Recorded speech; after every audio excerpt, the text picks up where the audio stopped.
Finance के through person को USDT send करूं और पेमेंट अकाउंट में लूँ तो मुझे क्या कोई प्रॉब्लम आ सकती है? बहुत से लोग हैं सर, मैं बाइनेंस P2P करना चाह रहा हूं और मुझे ये डर तो रहता है कि जो पैसे मैं अगर अकाउंट पे लूँगा तो होल्ड ही लगने का डर है। कहीं मैं डायरेक्टली अगर उसको ये बोलूँ कि मेरे को कैश डिपॉजिट कर दो या डायरेक्टली मैं फ़ेस टू फेस करके उससे यूएसडीटी लूँ और बेचूँ, तो क्या उसमें कोई रिस्क है? मैं कुछ मेरे को पैसे की दिक्कत है, कोई प्रॉफिट कमाना चाहता हूँ। मैंने ये काम पहले भी किया था बट अभी फिर दोबारा करने की सोच रहा हूँ। ऐसे बहुत से लोग हैं, ख़ास तौर पे पढ़ने वाले लोग या फिर आईटी में काम करने वाले लोग या फिर जो एक्स्ट्रा प्रॉफिट अर्न करने के चक्कर में बाइनेंस में P2P करते हैं, यूएसडीटी खरीदते हैं और फिर उसको थोड़ा सा महंगे रेटों में बेचते हैं, जिससे कि 1,000-1,500-2,000 रुपये डेली का हो जाए, या कुछ लोग मंथली बेसिस में बड़ा बड़ा करते हैं। लेकिन आपको समझना होगा कि आमतौर पे जो भी बाइनेंस प्लेटफॉर्म है, इसमें जो यूएसडीटी बायर्स हैं वो आमतौर पे वो लोग हैं जो ठगी का पैसा आपको देंगे, फ्रॉड का पैसा देंगे। वो अपना तो वाइट कर लेंगे आपसे यूएसडीटी लेके, लेकिन आपके प्रॉब्लम में डाल के निकल चले जाएंगे। फिर उसके बाद अकाउंट फ्रीज़ होना, होल्ड होना, पुलिस का नोटिस आना, यूएसडीटी भी गया, पैसा भी गया, वो भी होल्ड, ऊपर से पुलिस के चक्कर। अगर अकाउंट में अपने पैसे हैं तो कई बार वो भी फंस जाते हैं, पूरे अकाउंट पर अगर डेबिट फीस लग जाए तो।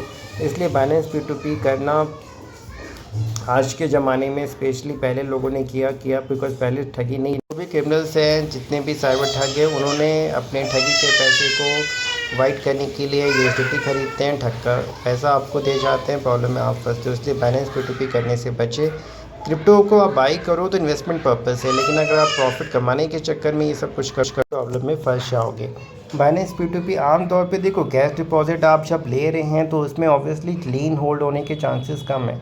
बट हमारे पास ऐसे भी केसेस आए हैं कि कई लोग आपको खुद ऑफ़र करेंगे, यार मैं तेरे को CDM के थ्रू कैश जमा करवा दे रहा हूँ, मेरे को यूएसडीटी, आपसे यूएसडीटी तो ले लेगा। कल हो कि वो खुद जाकर जिसने CDM किया है कि भैया इसने मेरे से ठगी कर ली, मेरे से किसी और नाम पे पैसे जमा करा लिए, और फिर आपके अकाउंट को होल्ड इन कराएगा और फिर उस होल्ड इन हटवाने के लिए आपको ब्लैकमेल करके उल्टा आपसे पैसे की डिमांड करेगा। कई बार मजबूरी बस आप उसको पैसा भी दोगे। तो कई ऐसे केसेस हैं, स्पेशली टेलीग्राम पे भी आपको कोई कहेगा 95-100 में मैं ख़रीदने को तैयार हूँ। कई बार वो खुद एक्चुअली कंप्लेन मारेगा, या फिर कई बार पीछे से कंप्लेन आएगी क्योंकि जो पैसा आया रोटेशन में, फ्लो में, वो फ्रॉड का है, तो अकाउंट पे होल्ड लीन लगना या डेबिट फीस लगना, चार्ज बैक कंप्लेन लगाना। तो कि ये जो लोग डील कर रहे हैं ना, इसमें जो आपको मतलब लालच जहाँ दिखेगी, कोई हाई रेट में बेच रहा है, समझ जाओ कुछ गड़बड़ है। कोई लो रेट में यूएसडीटी लेने को तैयार है तो समझ जाओ कुछ गड़बड़ है, या बेचने को तैयार है। कई बार आप सोचते हो अरे सस्ते में मिल रहा है मैं ख़रीद लूँ, महंगे में बेचूंगा तो भी समझ जाओ कि कुछ गड़बड़ है। या फिर कोई भैया बहुत अच्छे रेट में ख़रीदने को तैयार है, भैया क्यों, जब सस्ते में अवेलेबल है तो क्यों, महंगे में बिक रहा है तो सस्ते में क्यों बेच रहा है। समझो, लालच में बिल्कुल ना पड़ो कुछ भी। अगर देखो आप यहाँ पे ट्रेडिंग करना, बाइनेंस P2P करना लीगल है, बट इलीगल लोगों से, क्रिमिनल लोगों से ट्रेडिंग करना बिल्कुल गैर कानूनी है। और हो भी यही रहा है कि जिन लोगों से आप ट्रेड करते हो उसका कोई इन्फॉर्मेशन आपके पास, आइडेंटिटी प्रूफ नहीं होता है। कई बार आइडेंटिटी प्रूफ भी वो जो लोग शेयर करते हैं वो भी रेंटेड अकाउंट होते हैं, रेंटेड बाइनेंस अकाउंट होते हैं, उसी का आधार कार्ड पैन कार्ड भेज देंगे, आपको लगेगा जेन्युइन पर्सन है, बट पीछे बैठा हुआ जो इंसान होगा वो फ्रॉड होगा।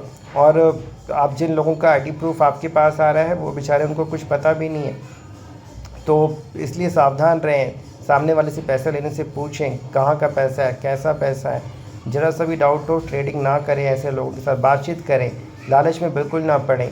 और कैश डिपॉजिट में भी कई लोग के इशू आया, बिकॉज कैश डिपॉजिट का मतलब क्या होता है कि अगर कल की कंप्लेन हुई तो पुलिस आपको बिल्कुल पकड़ेगी, बिकॉज कैश में आप डीलिंग कर रहे थे, यानी कुछ ना कुछ गड़बड़ है। फिर भी पता नहीं था, बाइनेंस P2P किया, अकाउंट फ्रीज़ हो गया, होल्ड हो गया, लीन हो गया, पुलिस का नोटिस आया है। क्या करें नहीं करें, हेल्प के लिए आप हमें व्हाट्सएप करें, जिससे आपका समय, पैसा और मानसिक परेशानी बचे। चैनल को सब्सक्राइब जरूर।